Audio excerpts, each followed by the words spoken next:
This is an emergency episode of Draft Class because LiAngelo Ball has officially declared for the 2018 draft. I'm kidding. We're actually going to be talking about Final Four prospects. We're going to be talking about Mikal Bridges. We're going to talk about Joel Embiid's injury. But first, we're going to tell you about some sponsors. Today's Ringer NBA show, Draft Class, is brought to you by Coca-Cola and Powerade. If you're into sports, then it's your favorite time of the year. It's March Madness. With so many games, you never know what's going to happen. That's why you need to be ready for whatever the next round brings. And make sure your fridge isn't empty by the half. Swing by Walmart before every round and stock up on Coca-Cola, Coke Zero Sugar, and Powerade before the next one tips off. NCAA March Madness isn't just one game, it's a whole tournament. Make sure you're ready. Refresh every round by heading to Walmart to pick up Coca-Cola, Coke Zero Sugar, and Powerade. Today's Draft Class is also brought to you by TheRinger.com. On the site today, you can find a piece by the Ringer NBA staff on the biggest surprises and disappointments of the NBA season. I also wrote about Kemba Walker and some potential destinations for him if the Charlotte Hornets decide to shop him again this offseason. Also on the Ringer Podcast Network, you can find a new episode of the JJ Redick Podcast, in which JJ sits down with two-time NBA champion, one of the greatest shooters in league history, Ray Allen. It's a fun interview. They talk about a bunch of different things, so please go check that out. And of course, it's Friday, which means there's a new episode of NBA Desktop with Jason Concepcion. You can find that on the Ringer's YouTube channel and all of our social media pages. Please go check that out. NBA Desktop is my favorite TV show, and it's not even on TV. It's on the internet. It's the best thing I watch. And now it's time for Draft Class.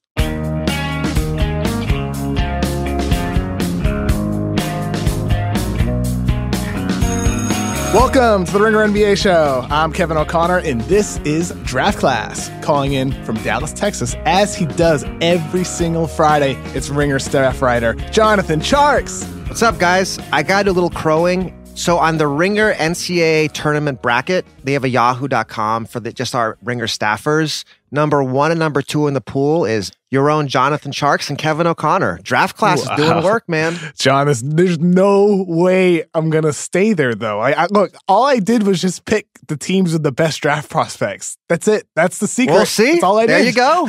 And it didn't work, though. I'm doing horrible. No, so right now, the way the bracket works out is if Loyola and Kansas both win, KOC will be the number 2 person because nobody has those teams winning anyways. And you're going to win. How about you, Isaac? How are you doing? Oh, you know what? I actually didn't fill out a bracket this year, but even if I did, I would have taken Tate and Titus's advice, and I would have taken Virginia to go all the way. So probably I wouldn't be doing so well. See, I think the lesson learned is the more you watch, the worse your bracket does. That's true. Just listen to our podcast and fill it out. All right, let's do this.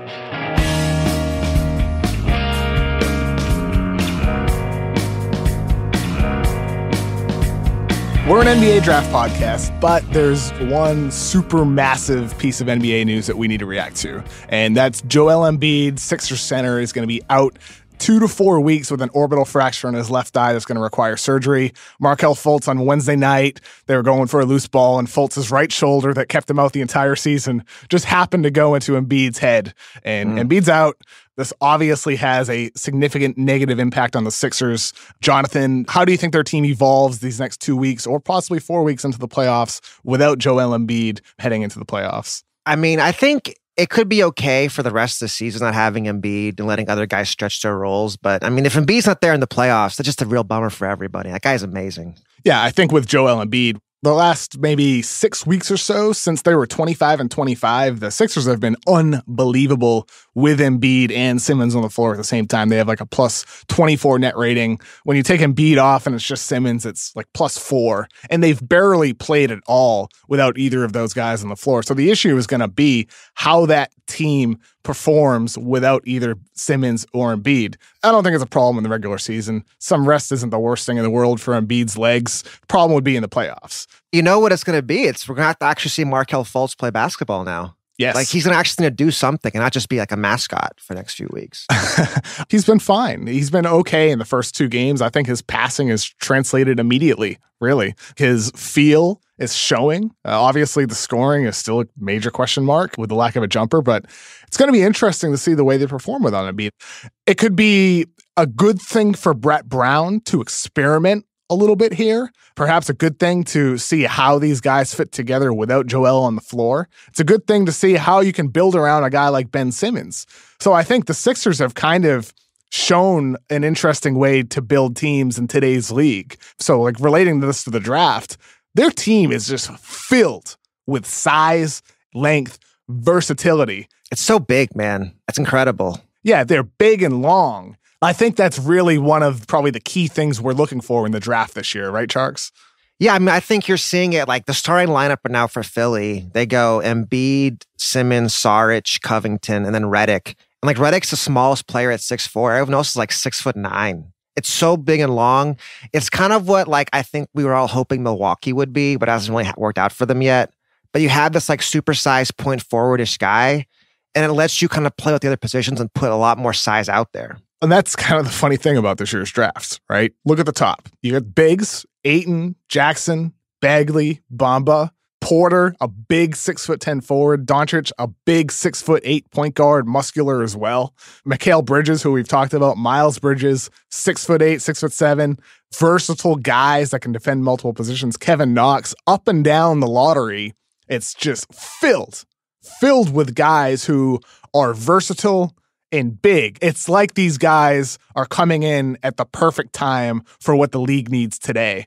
And I think you'll see that too with the point guard position. You have this fascinating like contrast of styles. So you've got Trae Young, super small, elite offense. Colin Sexton, a little bigger, a little more athletic, penetrator. Then you've got Shai Gilgeous-Alexander, who's probably like the least skilled of those three, but he's also the biggest. And maybe he kind of fits with the way we're kind of talking about building teams with a 6'6" point guard with a 7-foot wingspan. If the season ended today, the Sixers would have the 10th best lottery odds. So the odds are that they would have the 10th pick. What would you like to see them do with that pick based on the prospects in that range, John? See, to me, you double down and you take Michael Bridges. Like, imagine this lineup with Bridges, Covington, Saric, Simmons, and Embiid.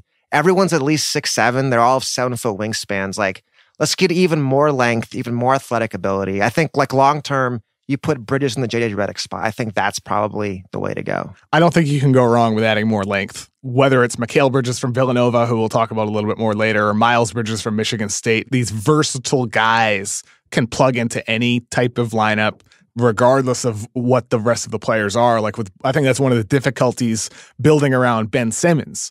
With Ben Simmons, here's a guy who needs to improve his jump shot, whether it's with his left hand or switching hands. Something needs to be done to improve the jumper. Kevin's going to die on that hill. Kevin's going to keep that to the rest of his Ben Simmons career. I will thrive on that hill. That's always possible as well. I may be the hill at some point, and others will come to join me. Well, Tjarks, I do think that there's also some logic to choosing a point guard, maybe a more traditional point guard, because here's the thing. You can never also have enough ball handlers on your team. If you're the Sixers, you ideally hope Ben Simmons can improve his shot. So I think you need to build with that in mind. I think Markelle Fultz, assuming he also improves his jump shot, he's somebody who can play on and off the ball. So I don't think there's much harm in taking maybe even a Trae Young type of guy either. Because you look at Trae Young as a player, his weaknesses are defense. His weaknesses are athleticism.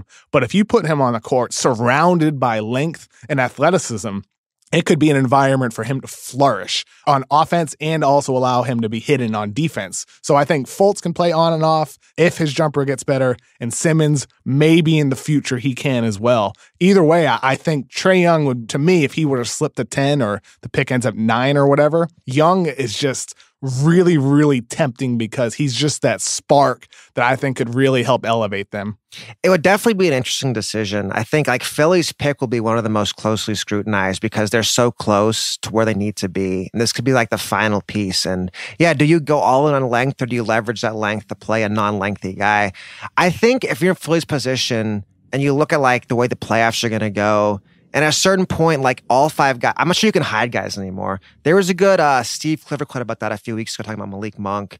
And like if the floor is spread wide enough and you have one bad defender, guess what? That defender's going in the pick and roll. For sure. And he has to do something. So I'm not sure you can hide a guy like that at the highest levels. And if you're Philly, right now it's all about, we're going to get to the conference finals. Who's going to be our 5 guys? I think that's kind of the frame you have to have in that position. Yeah, I think we saw that last week, I believe it was, with Houston versus Portland. Every single Houston pick and roll, they really just tried to target Damian Lillard no matter who he was on. They tried to get Harden on a switch against Lillard. And we saw that last year in the playoffs. The Celtics had to go to this weird little zone type of thing where they just kind of hit Isaiah Thomas in a corner. Yeah, that was bizarre. Teams are going to try to find guys. So I think the flip side of that, which gets lost sometimes, is like, yeah, for the higher level teams who are going to be in the conference finals, it's all about finding these guys who can't be mismatched either way. But I think sometimes for these lower level teams, they get too caught up in that and they ignore like guys who can help them right now.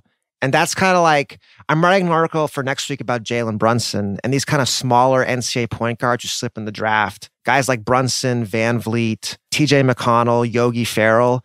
And a guy like Ferrell or McConnell, I'm not sure how much value he has in a late round playoff series, but if you're a bad team, getting a player who can help you right now is valuable. Forget the playoffs, at least to your concerns. That's another interesting piece the Sixers have on their roster. Just TJ McConnell has really helped keep that team afloat. I mean, he's kind of been an energizer. He just does things that help your team. Like you said, he's not going to be a guy who plays in the playoffs, but those guys are kind of important over the course of a full regular season. They're important when injuries happen. Right now, the Celtics, they have Shane Larkin filling in with Kyrie hurt. We're seeing that across the league. Whenever guys go down, it's nice to have a reliable point guard coming off your bench. And you mentioned Jalen Brunson with your piece next week on theringer.com. He's probably going to be the national player of the year. He's not Villanova's best player, that's Mikal Bridges, but he's their second best prospect on that team.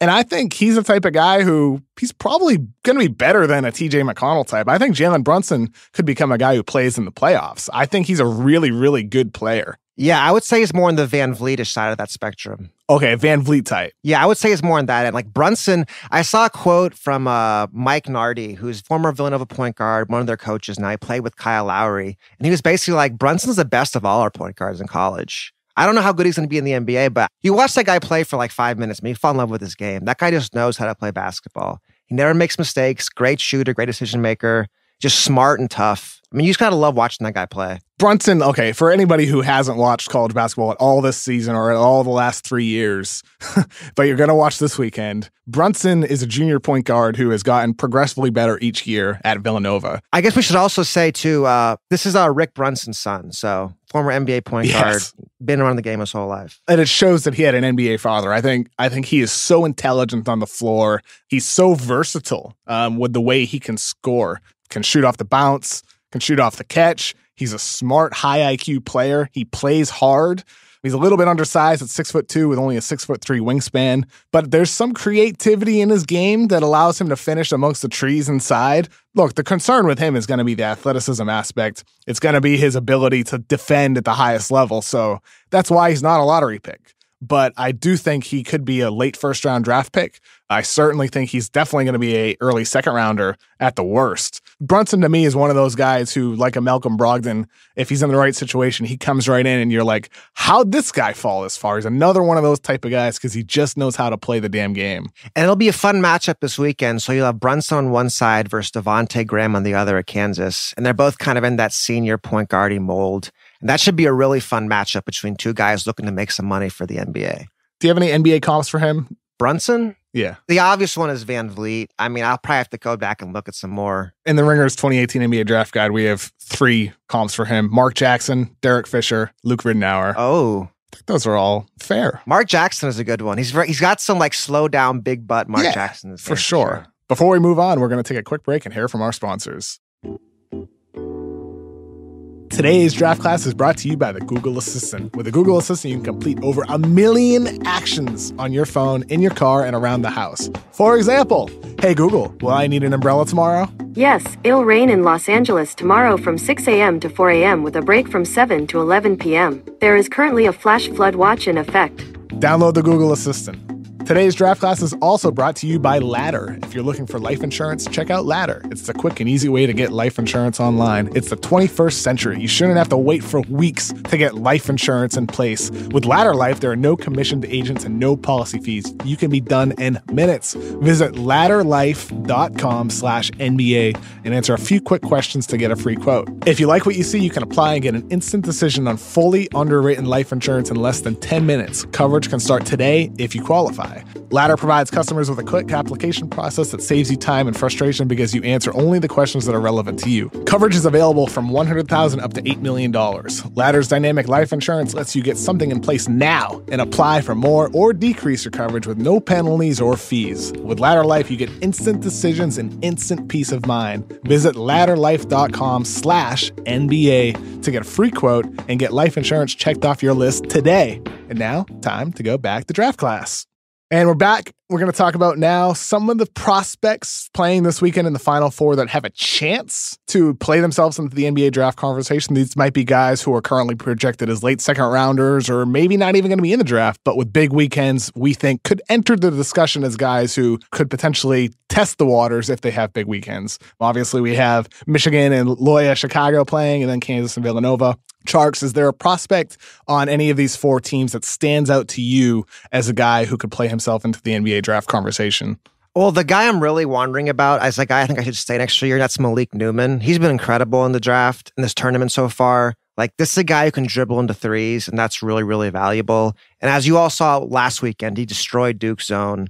But I think Newman is a guy who would make sense to stay one more year just so he could become a full-time point guard and kind of take Devontae Graham's role. Because right now he just takes shots. And you want to see if this guy can create offense for others if he's going to play at the next level. Yeah, Malik Newman's in an interesting spot. He highly recruited out of high school. I loved his game heading into his 1 year at Mississippi State, but he really struggled there and then transferred to Kansas. And he's been awesome, as you said. Yeah, like he was pretty much seen the same guy as Jamal Murray coming out of high school. They're like the same kind of player, basically. And it's also possible that he could just be a late bloomer. I mean, there's no denying his scoring ability. I think for people who are seeing him for the first time this weekend, sometimes the importance of having these spark plugs coming off your bench, guys who can just get you buckets. Just get buckets against anybody, against set defenses. Malik Newman could potentially be that type of guy. He's 21 years old. He's probably a little bit further along. I think there's a chance he's an NBA player. I don't know where I'd feel comfortable drafting him because of his other weaknesses. Like you said, Tjarks, lack of playmaking, defense is just okay. I'd like to see him come back as well. But I do think with a big weekend, he's somebody that people are going to be saying, how is this guy not a late first round pick? I mean, he gets buckets for sure, and there's definitely value in that. Malik Newman's teammate, Svi Mikhailuk, 6'8" forward, really strokes threes. Only 20 years old, and he's played 4 years at Kansas, which is kind of hard to believe it's possible. Yeah, isn't that hilarious? He's younger than Newman, but he's 2 years older than him. Yeah, it doesn't really make any sense, but here we are. Shoots 45% from three this year. That dude can just throw daggers from three-point land. Doesn't do a whole lot else, Tjarks. But I do think there's value in just having a guy who can just stroke threes from anywhere off the court, off screens, off the move. He has a flamethrower from downtown. And I think there's always value in having a guy like that on your team. Yeah, it's different between like, there's guys who like knock down threes, and there's guys who, when they get open shots, like that's going to go in. And that's where I feel like Svi is in that category of super elite shooters. The play that impressed me most though from that Duke game, at one point he missed a three. He goes in and grabs the offensive rebound of like three guys. He got like 2.5, 3 feet in the air. I was like, dang, I didn't know Svi could get up like that. Like, he might have a little more extra to his game we don't see it because he is so young for a college player, despite being a senior. Yeah, I think the athleticism is a question. So I'm not sure if there will be a lot of opportunity for him to show that in the NBA, but at the least, to your point, there's skill there. And the shooting is something that can keep him on a roster, or at least keep him within the sights of the NBA because of his shooting prowess. Well, I think rocking the t-shirt really hurts his stock. Like, maybe with that t-shirt comes off and he has to wear just the jersey, it might unleash some potential in him. Like, you just can't take a guy seriously wearing a long sleeve white under his jersey. Who's the best player of all time to wear a t-shirt? That's a good question. I have to do some research on that. Might need to throw it off to our Twitter followers to break that down for us, because I really don't know. Yeah, please use #RingerNBA and send us photos of the greatest players in NBA history or college basketball history to wear t-shirts. Legitimately curious. Okay, and then we've got to talk about Ringer superfan Mo Wagner and Kevin O'Connor enthusiast. Mo, if you're listening, we got to talk about you for a second. Let's fast forward like 3 minutes, because we might have to just fast forward this next segment. Oh boy. Yeah, Mo Wagner is certainly going to be a guy to watch this weekend. We've talked about him a little bit in past episodes. Wagner can stroke threes. He plays hard. He talks trash. I love his energy. Certainly, to me, a guy that I would target in this early second round, mid-second round, if he were to declare for the draft. The question is going to be the defensive end of the floor. How much can he contribute on that end, despite his energy, despite the fact that he communicates well on that end? That's what needs to come a long way. But he's certainly, to me, similar to Svi, where the shooting ability is appealing from an NBA perspective, all combined with the energy aspect. The tough thing for me, I always go back to that game against Oregon last year, which is unfair, when Jordan Bell just like completely undressed him. Because Jordan Bell's great, obviously. And then Wagner was coming in so hot. And then it was like, oh, here's an actual NBA big man. Here's what he's about to do to you. And he just totally took him out of the game. This will be a fun weekend for Wagner. So Loyola likes to go small. At some point, they'll probably play 5 guards out there together with like a 6'6" wing on him. And can he punish a small guy who's like a 6'6" wing? Can he punish him on offense and stay in front of him on defense?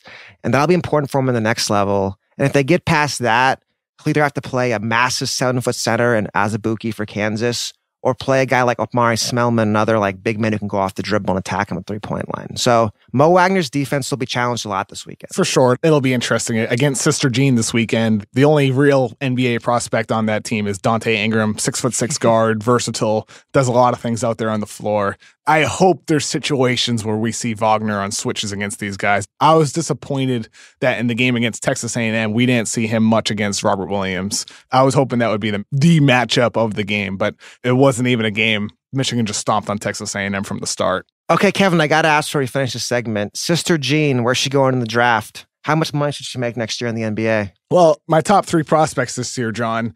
Number 1, we have Mo Wagner. Number 2, he just declared for the draft this week, actually, is LiAngelo Ball. Oh, nice. I think LiAngelo Ball certainly has a chance to be better than his brother. I think LiAngelo could change the face of the NBA.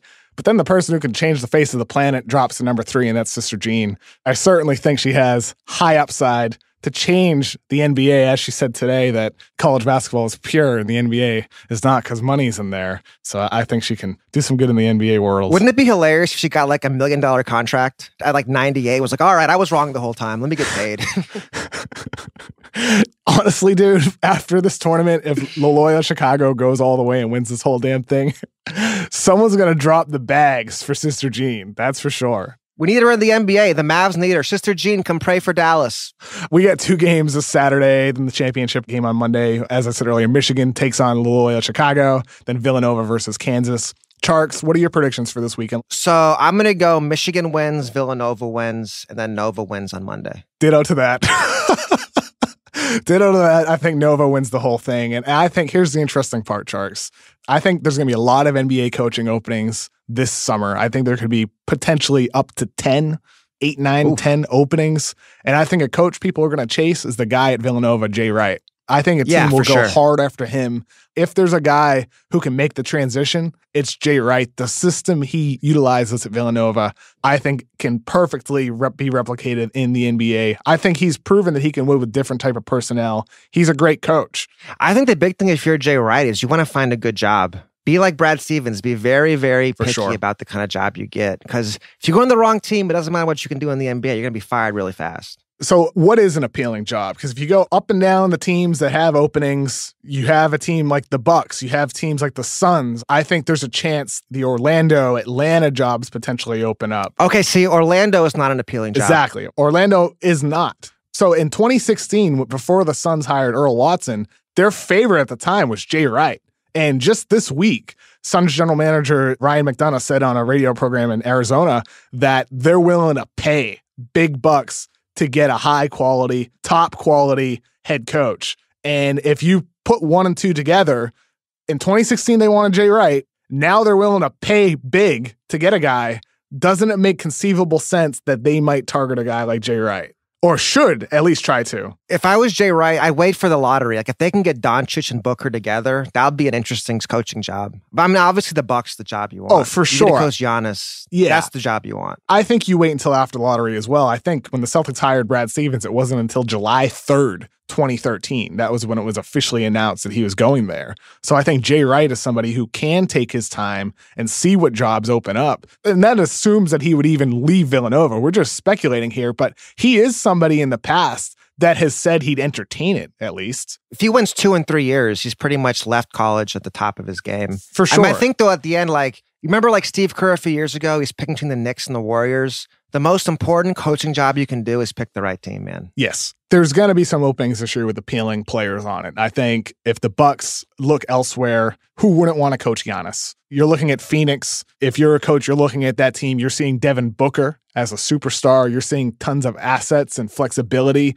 and upside with their cap space and their ability to make other types of moves. There are appealing gigs that are going to open up. I would say, too, it's important you want to look at who your GM is. Like Vogel in Orlando. If you get hired by a lame duck GM and that GM gets fired, then your job is super hot. Sometimes you don't know he's a lame duck GM until he's actually a lame duck GM, though. You know what I mean? Well, Orlando, though, you knew. Do you in Orlando? They just replaced the entire front office, and they have a lot of really, really smart people in that front office. I mean, like 2 years ago when he was being hired. Yeah, he was like playoff okay. or bust. Vogel knew. He just got impatient and wanted the job. But even then, like Rob Hennigan made some picks that, look, I really liked at the time. Some guys just don't work out. It's not that Rob Hennigan's a lame duck GM or a decision maker or talent evaluator. Yeah, I'm not even saying he's a bad GM. I'm saying it's like you got to look to see what his job status is. Because when the GM gets fired, the coach is going to get fired right after that, just about. Totally understand what you mean then. Okay, because I think Rob Hennigan just happened to miss. I don't think he's a poor talent evaluator because he missed. I think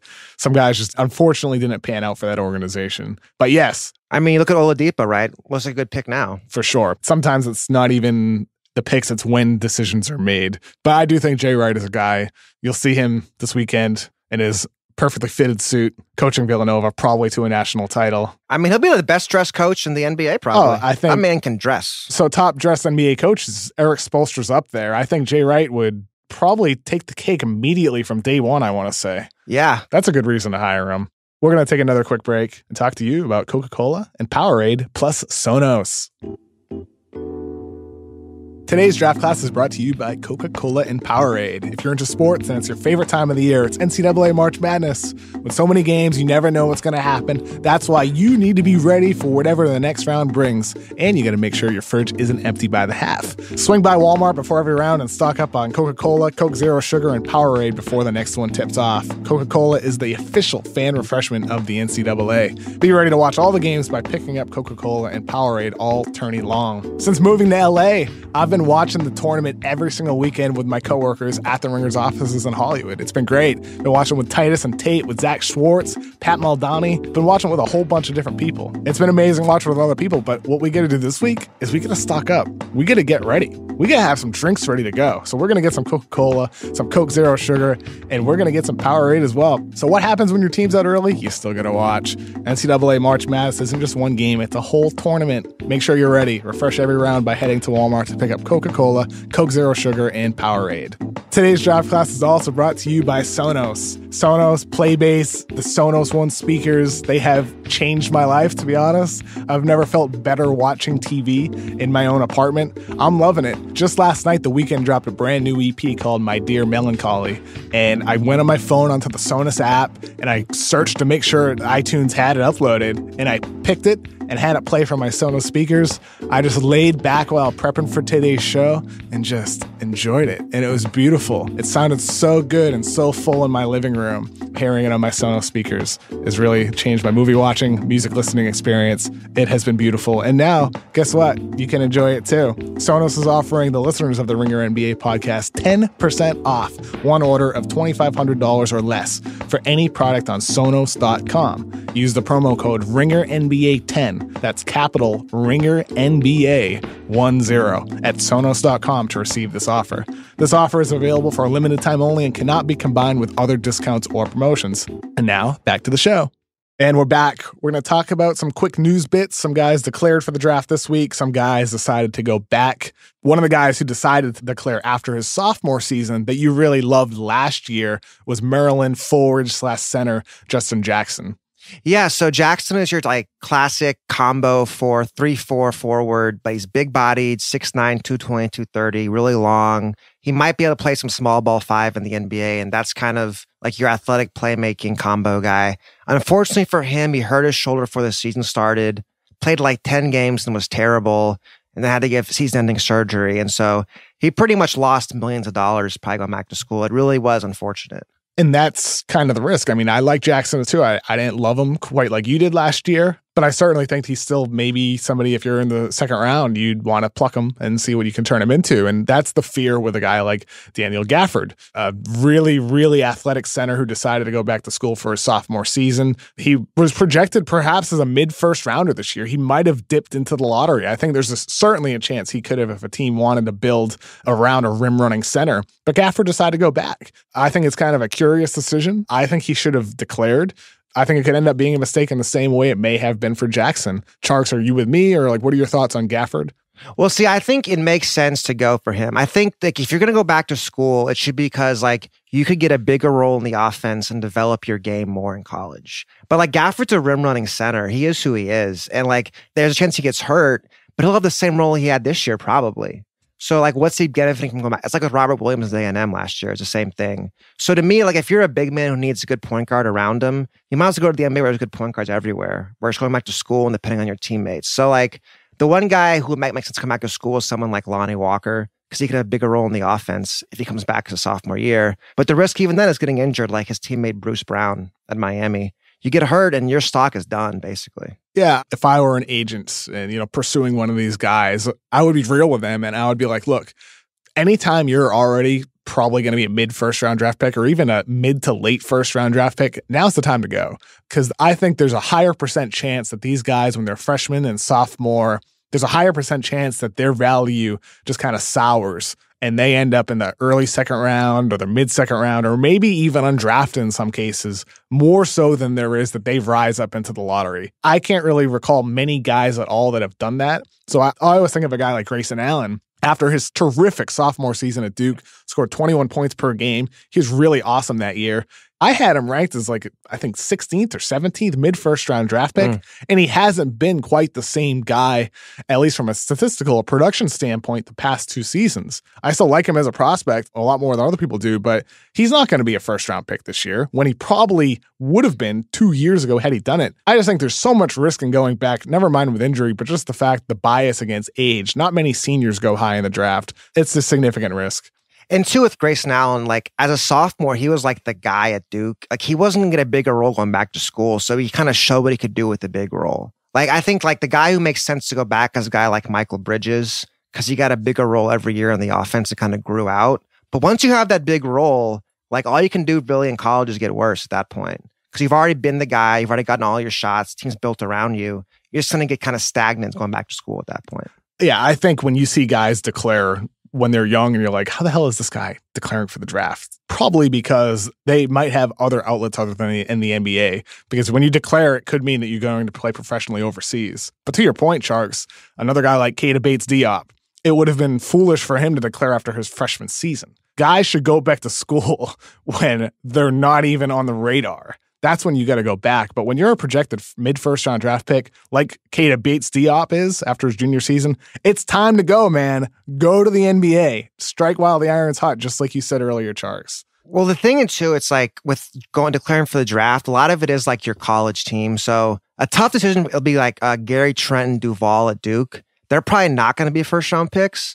But if they go back to school, they're going to be buried on the bench behind Barrett and Reddish and Trey Jones. That is a tough spot to be in. Is extremely difficult. Well, that's all we have time for today. It's time for our producer, Isaac Lee, to give us grades.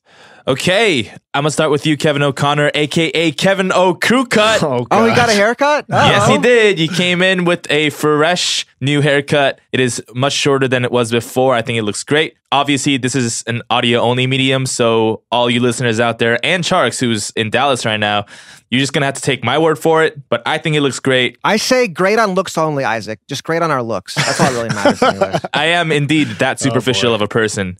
Also, your ironic top 3 draft, where you took Mo Wagner number 1, LiAngelo Ball number 2, and Sister Jean number 3 was very funny. It was very tough for me to be quiet as to not bleed into your mic audio. So you get an A for today. Thank you.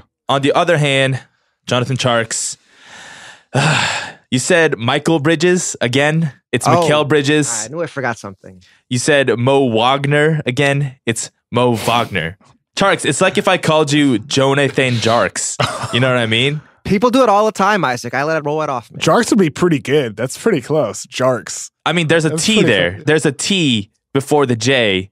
And to my knowledge, you didn't get a haircut this week. So therefore, you get an F. Wow. See, that's the problem, man. Like, if you got no hair, you can't do much to your look. It just is what it is. So, Kevin, enjoy your hair while you have it. Yeah, I will, man. That was fun, Jonathan. As always, it was a pleasure chatting. Yeah, that was a good one. Have a good one, guys. Draft Class is produced by Isaac Lee, and our intro and outro music is provided by the band Oso Oso. Thank you both for the sounds. Special thanks to Elon Musk for hopefully listening to the Ringer NBA show. I believe he's our biggest fan, and I want to thank him for bringing the internet to space as well. For extra credit, please check out the Ringer's 2018 NBA Draft Guide at nbadraft.theringer.com. And next Friday, it's Mailbag Week. So please submit questions on Twitter using hashtag RingerNBA. We need questions. We need to talk about some more stuff. So we'll talk to you next Friday.